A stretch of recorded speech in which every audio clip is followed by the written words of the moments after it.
चला नमस्कार. Saroj exotic fruit फार्ममध्ये आपलं सहर्ष स्वागत आहे. आम्ही ड्रॅगनची ह्या शेतामध्ये 3 एकरमध्ये लागवड केलेली आहे.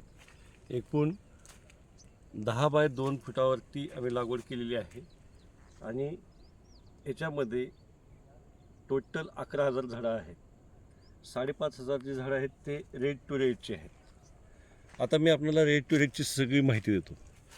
रेड टू रेड हा जम्बो व्हरायटीचा आहे. निमगाव केतकी येथील गणेश सरांच्या शेतातून आम्ही हे रोपं आणलेली आहेत. ह्याच्यामध्ये 10 बाय 2 फुटावर ते अंतर केलेलं आहे. 2 झाडामध्ये अंतर 2 फूट आहे आणि अशात त्या 2 झाडामध्ये 1 फुटाचं अंतर आहे.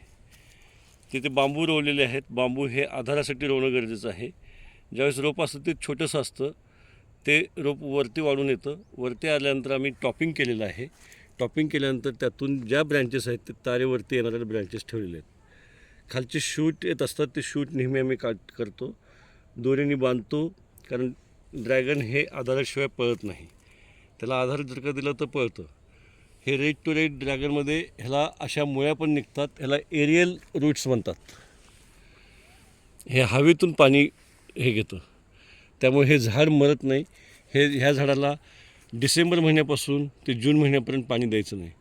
पाणी जर का दिलं तर ह्याला सनबर्निंग हा नावाचा रोग होतो. सनबर्निंग होऊ नये म्हणून एक आच्छादन आहे. दुसरं जे आहे ते ह्याला व्हाईट चायना क्लेचं पावडर मारलेलं आहे आम्ही. आणि तिसरं म्हणजे पाणी बंद करणे. पाणी देण्याची आमची चुकी झाली होती, त्यामुळे आमचे असे सनबर्निंगचे प्रॉब्लेम निर्माण झाले होते.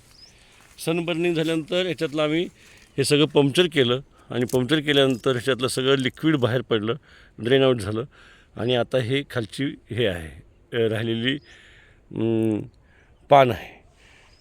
ड्रॅगन फ्रूटचं एक वैशिष्ट्य असं आहे की खोड, पान, फांद्या ह्या एकाच असतात. फक्त आता हे मेन खोड आहे, ह्याला ह्या फांद्या झालेल्या आहेत. ह्या फांद्याला उपफांद्या निघतील, ह्या उपफांद्याला फळं लागतात. ही फळकाडी आहे. फळ काढतं, हे फळ जे आहे ते ह्या काट्याच्या इथून येत असतं. हे 3 काटे असतात ह्याला. हे काटे विषारी नाही आहेत, पण टोचतात. ते टोचल्यानंतर आपण हे 3 काट्यातून एक फळ येतं. हे फळ जे आहे ते 500 ग्रॅमच्या वरती निघतं. असे फळं जे आहेत ते आपले एका झाडाला 2 किलोपासून 7 किलो पहिल्यांदा निघतात. दुसऱ्या वर्षी हेच उत्पादन 10 किलोपर्यंत जातं, 10 ते 15 किलो. तिसऱ्या वर्षी 25 किलोपर्यंत जातं. दरवर्षी नियमितपणे आपल्याला काढावं लागतं. फळ काढल्यानंतर जेवढ्या फळ काढलेले आहेत, समजा इथलं फळ काढलं, इथलं फळ काढलं, ह्या झाडाचं फळ काढलं, तर ह्याचीच फांदी कट करायची. त्याला प्रुनिंग म्हणतात, विरळणी मराठीमध्ये. आता त्या प्रुनिंगमुळे काय होतं की इथून परत हे कट केल्यानंतर इथून परत फांद्या फुटतात आणि ते त्याच्या पुढल्या वर्षी त्याला माल लागतो. याला पाणी न द्यायचं 5-6 महिने म्हणजे हे स्ट्रेसमध्ये जातं. जेवढं झाड स्ट्रेसमध्ये जाईल तेवढे फळं आपल्याला जास्त लागतात. ह्याच्यातला सगळा जो आहे हा कडकपणा असतो तो एकदम मलूल होऊ द्यायचा. तर आता खूप काही अजून 1 महिन्याभरापूर्वी तुम्ही आले असते तर खूप कडकपणा दिसला असता. बघा इथे बघा, ह्याच्यामध्ये कडकपणा खूप आहे अजून. तर हा जो कडकपणा आहे तो पाणी कमी न दिल्यामुळे तो आपोआप हे होतो. पाणी हे ह्याचं दुश्मन आहे. डिसेंबर टू जूनपर्यंत पाणी जर का तुम्ही दिलं तर काही खरं नाही, पण पाणी जर का नाही दिलं तर हे झाड सर्वाईव्ह होतं. दुसरी गोष्ट, ह्या प्रत्येक झाडाला जे आहे ते लहान बाळासारखं फक्त 1 वर्ष जपावं लागतं. त्याच्यानंतर येणारा जो खर्च आहे वार्षिक खूप कमी आहे. पहिल्या वर्षाचा खर्च जास्त का आहे? हे स्ट्रक्चर आहे, हे तारा आहेत, हे सिमेंटचे पोल आहेत, ह्याला पाईप वेल्डिंग केलेल्या रॉड आहेत, पट्ट्या आहेत.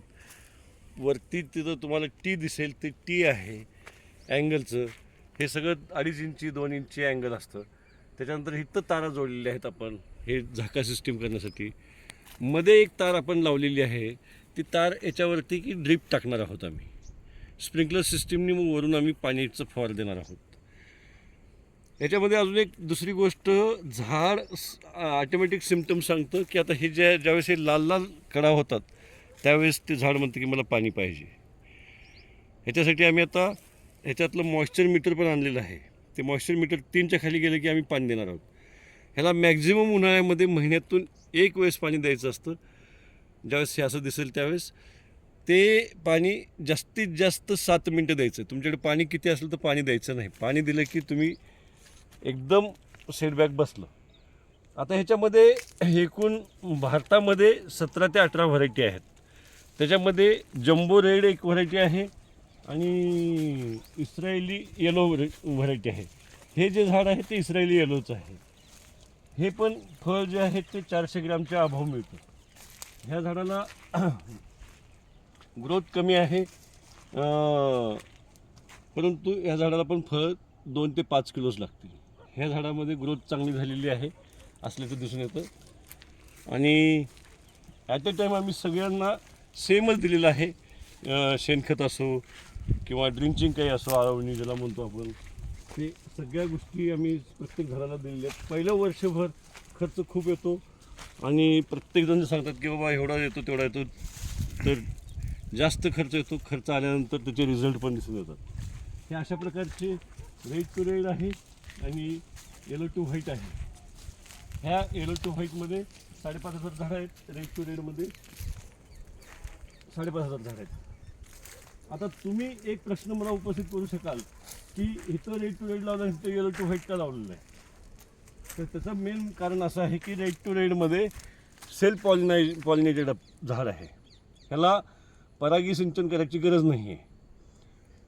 ते इथं येलो टू व्हाईटमध्ये सेल्फ पॉलिनेशन नाही होत. मग ह्याचे परागकण घ्यायचे ह्या फुलाचे